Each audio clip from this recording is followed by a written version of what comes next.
Welcome to the channel. For today's video, we are going to take a look at Alibaba Group Holding. Alibaba Group Holding is a holding company legally domiciled in the Cayman Islands but which conducts its e-commerce businesses through its Chinese subsidiaries and variable interest entities. Its primary business is to offer a digital marketplace where consumers and merchants can connect and buy and sell from each other. Alibaba operates its business through four primary segments, led by its giant e-commerce operations. Before we go for the further detail, please like and subscribe for more videos like this, and comment down any topic you wanted to be discussed in this channel.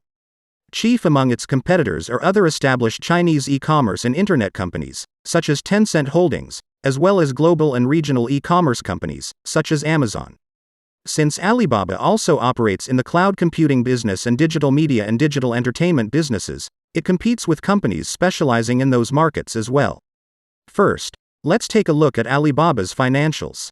Alibaba files financial statements with the U.S. Securities and Exchange Commission, SEC, and does so in accordance.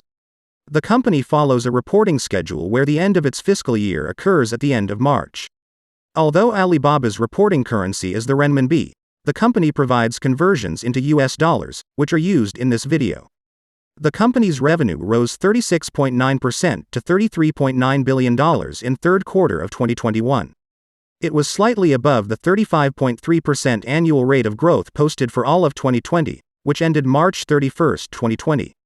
Alibaba's net income rose 55.5% to $12 billion in third quarter of 2021 compared to the same quarter a year ago. The company noted that the increase in net income was primarily due to an increase in the net gain from increases in the market prices of its equity investments in publicly traded companies. Now for the important part of the video. Let's take a look at Alibaba's business segments.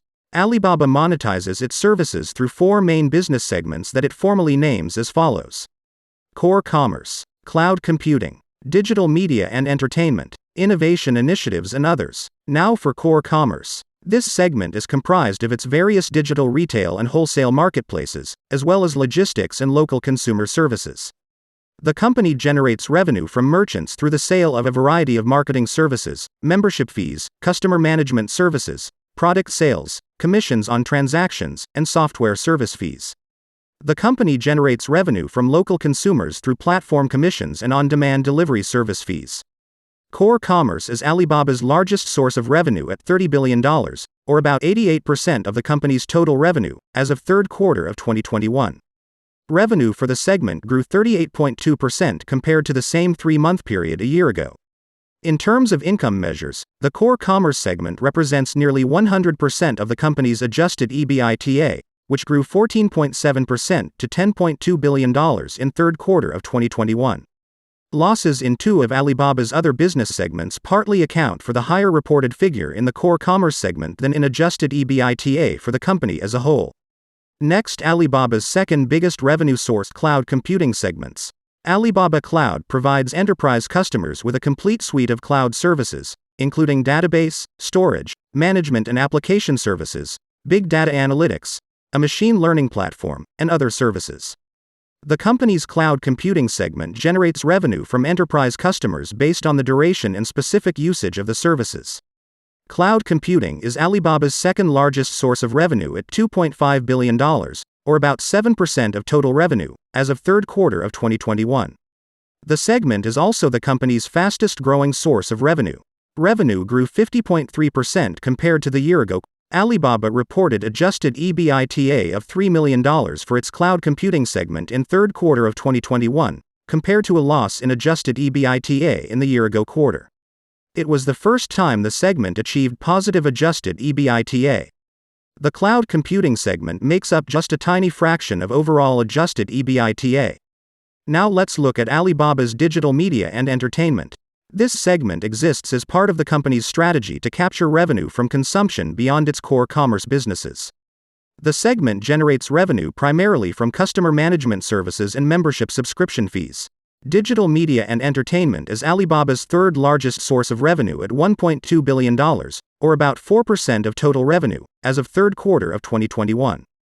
Revenue for the segment grew 0.6% compared to the same quarter a year ago. Alibaba reported a $213 million loss in adjusted EBITDA in third quarter of 2021. Finally, Alibaba Innovation Initiatives and Others segments. Segment being NOR of R&D segment aims to innovate and develop new services and products that can meet the needs of its customers. Past innovations include digital navigation app AMAP and network communication app DingTalk. The segment generates revenue primarily through services fees and product sales to enterprise customers and consumers. Innovation Initiatives and Others comprise the smallest share of Alibaba's revenue at $207 million, or less than 1% of total revenue, as of third quarter of 2021. Revenue for the segment rose 9.5% compared to the same three-month period a year ago. Alibaba posted a $305 million loss in adjusted EBITDA in third quarter of 2021. Alibaba's recent developments. Alibaba announced in late September 2019 its goal of reaching 1 billion annual active consumers in its China consumer business by the end of 2024, as part of its latest 5-year plan. As of December 31, 2020, the company was still short of its goal by 221 million annual active consumers. In late December 2020, China's market regulator, the State Administration for Market Regulation, said that it had launched an antitrust investigation into Alibaba. The antitrust watchdog noted that it was acting in response to reports that Alibaba was pressuring merchants that sell wares on its platforms not to sell on the platforms of its competitors. On February 3, 2021, Chinese regulators came to an agreement on a restructuring plan that would turn Alibaba's financial technology affiliate Ant Group company into a financial holding company.